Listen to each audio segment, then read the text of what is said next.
સરકારી એજન્સીઓ દ્વારા જે તપાસ થઈ રહી છે એનો નિષ્કર્ષ આવશે અને આપણે બધાએ સાથ અને સહયોગ આપવાનો જ હોય અને આપીએ જ છીએ. બીજો વિષય જે આપણે કહ્યો, મારી બહેન દ્વારા જે ઈમેલ કમ્યુનિકેશનની વાત છે એર ઇન્ડિયા સાથેનું, તો હું સ્પષ્ટ રૂપે કહેવા માંગુ છું કે એર ઇન્ડિયા અને ટાટા ટ્રસ્ટ એ છેલ્લા 1 વર્ષથી તમામ પીડિત પરિવારો સાથે ઈમેલ કમ્યુનિકેશનમાં 1-to-1 કોરસ્પોન્ડન્સ કરી રહ્યા છે અને જે કંઈ પણ ડોક્યુમેન્ટ્સની આપલે હોય, જે કંઈ પણ ઇન્ફોર્મેશનની આપલે હોય એ ચાલી જ રહી છે. તો એમાં ઈમેલ કમ્યુનિકેશનમાં કશું નવું નથી. વાત આવી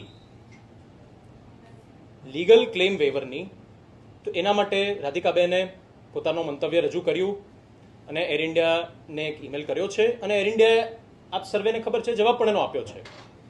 તો આ વાત એક પીડિત પરિવાર અને એર ઇન્ડિયા એરલાઇન્સ વચ્ચેનો એક પ્રાઇવેટ મેટર છે.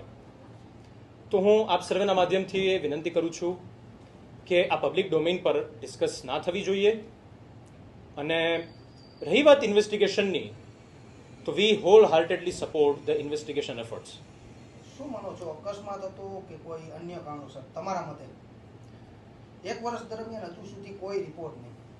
બીજું ઋષભભાઈ, 1 વર્ષ થયો, કોઈ એજન્સીએ કોઈ માહિતી આપી છે અથવા તો પત્ર લખ્યો છે, એનો કોઈ જવાબ મળ્યો છે? બેનને પત્ર લખવાની ફરજ પડી છે ઇન્ડિયાને, તો એને લઈને કોઈ જવાબ મળ્યો છે અથવા તો બેનને પત્ર શા માટે લખવો પડ્યો? 1 વર્ષ થયું, એક પણ એજન્સી હજી સુધી માહિતી આપી નથી પીડિતોને ખાસ. કે હું 1 by 1 જે આપના ક્વેશ્ચનનો જવાબ આપું. ઇન્વેસ્ટિગેશન ચાલી રહી છે, તો એ તપાસ જ્યાં સુધી પૂરી ના થાય ત્યાં સુધી એના કોઈ પણ આઉટકમ પર કમેન્ટ ના જ કરવી જોઈએ. તો મને નથી લાગતું કે એ આ પ્રશ્ન વ્યાજબી છે. અને આપના પ્રશ્નનો જવાબ, ઇન્વેસ્ટિગેશનનું પરિણામ આવશે.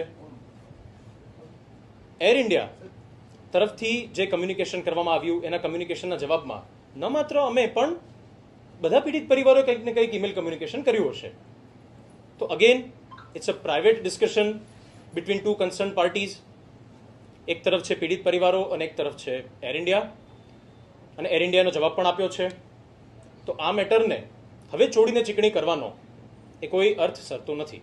રિષભભાઈ, અલગ અલગ તપાસ એજન્સી જે તપાસ કરી રહી છે, તમે એનાથી સંતોષકારક છે એજન્સીની જે તપાસ કરી? જી, મેં કહ્યું ને કે સંપૂર્ણપણે સંતુષ્ટ છીએ અને તપાસ એજન્સીઓ પર ભરોસો રાખવા માટે હું બધાને વિનંતી કરું છું.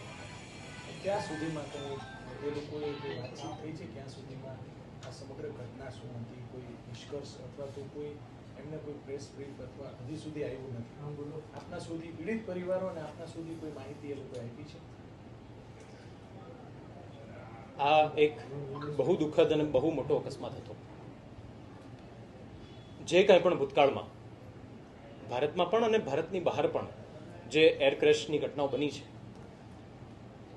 એ કોમ્પ્લિકેટેડ હોય છે. એનું એનાલિસિસ કરવું, બ્લેક બોક્સ ડેટાને, કોકપિટ વોઇસ રેકોર્ડર અને ફ્લાઇટ ડેટા રેકોર્ડરને રીડ કરવું, એનું ઇન્ટરપ્રેટ કરવું, ડેટા એક્સટ્રેક્શન અને અલગ અલગ સિનારીઓ કે આમ હોઈ શકે તો એની થિયરીઓ તપાસવી, આમ હોઈ શકે એની થિયરીઓ તપાસવી, એ મુશ્કેલ કામ છે, કમ્બરસમ ટાસ્ક છે એજન્સીઓ માટે પણ.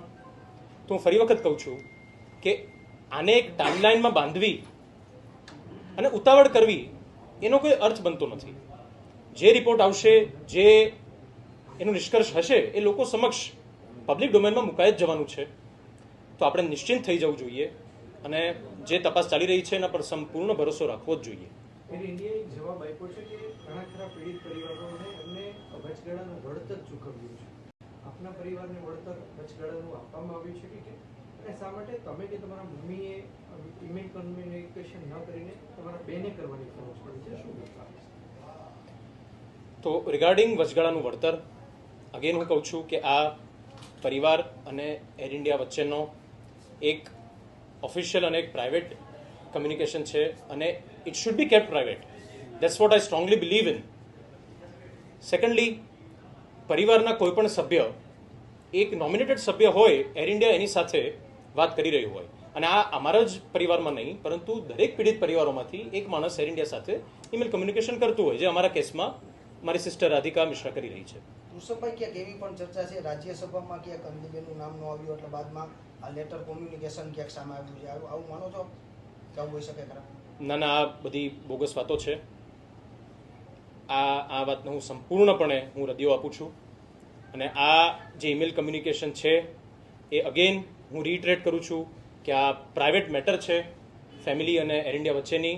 તો આ વાતને રાજકીય પરિસ્થિતિઓ સાથે જોડવાનો કોઈ જ અર્થ નથી. કેશુભાઈ, આ સવાલ એટલા માટે છેડ્યો છે કે જે આ ઈમેલ કરવામાં આવ્યો છે તેમાં એવો આક્ષેપ કરવામાં આવ્યો છે કે એર ઇન્ડિયાના જે પીડિત પરિવાર જે વળતર આપવા પહેલા એક આરડીઆઈ જે છે તેમની ઉપર સહી કરાવવામાં આવી રહી છે અને વળતર આપવામાં આવી રહ્યું છે, એટલા માટે સવાલ થઈ રહ્યો છે.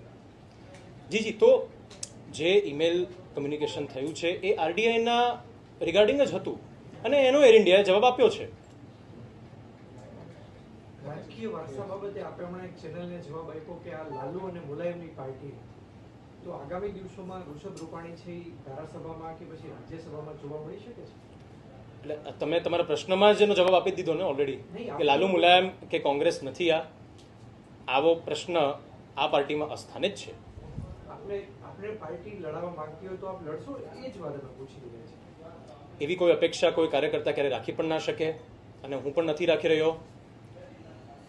હું મારી 3 પેઢીઓ આરએસએસની સ્વયંસેવક છે, ભારતીય જનતા પાર્ટીના કાર્યકર્તાઓ છે અને આ બધા કોઈને કોઈ આસ્થામાં માનતા હશો એવી રીતે અમે આ આસ્થામાં માનીએ છીએ. આ અમારું આસ્થાનું મંદિર છે, કેન્દ્ર છે. તો એ બાય નેચરલ કાર્યકર્તા તરીકે આખી જિંદગી જ અમે છીએ. તો એમાં પછી કોઈ આમ લેબલ મળી જાય અને એમાં કોઈ વિશેષ આમાં એક જવાબદારી હોય કે એક પ્રિવિલેજ હોય કે એવું કોઈ કાર્યકર્તાના મનમાં ક્યારેય હોતું જ નથી. એટલે આ પ્રશ્ન હજી હું ફરી વખત કહું છું કે આ પ્રશ્ન જ અસ્થાને છે. ભારતીય જનતા પાર્ટી એક કેડર બેઝ પાર્ટી છે. શું માનો છો, આપના લેટરની ગઈકાલે વાત આવી નેશનલ ચેનલ મીડિયામાં, અત્યારે તમે પ્રેસ કરી રહ્યા છો, ગઈકાલે વાત આવી, આજે પ્રેસ કરી રહ્યા છો, અચાનક ભાજપના કેટલાક નેતાઓ અત્યારે તમને મળવા આવી રહ્યા છે, આ પ્રદેશ નેતાઓને? ના, એવી કશી વાત નથી. મારા ધ્યાનમાં એવી કોઈ વાત નથી. આપને મળવા નથી આવતા? ના, એવી મારા ધ્યાનમાં કોઈ વાત નથી. અને 12 જૂન છે, પપ્પાને 1 વર્ષ પૂર્ણ થઈ રહ્યું છે. વિજયભાઈ રૂપાણી સાથે, પપ્પા સાથે ભાજપના અને સંઘના નેતાઓએ, સ્વયંસેવકોએ, હું 30 વર્ષનો છું તો મારાથી પણ વધારે સમય સુધી કાર્ય કર્યું, એટલે એક લાગણી હોય, સ્વાભાવિક છે. તો એ બાને મળવાનું હોય, 1 વર્ષ પૂર્ણ થયું છે એટલે બેસવા આવતા હોય અને ફોનમાં વાત થતી હોય, એ જ. બાકી આ મેટરને અને આને કોઈ સંબંધ છે નહીં.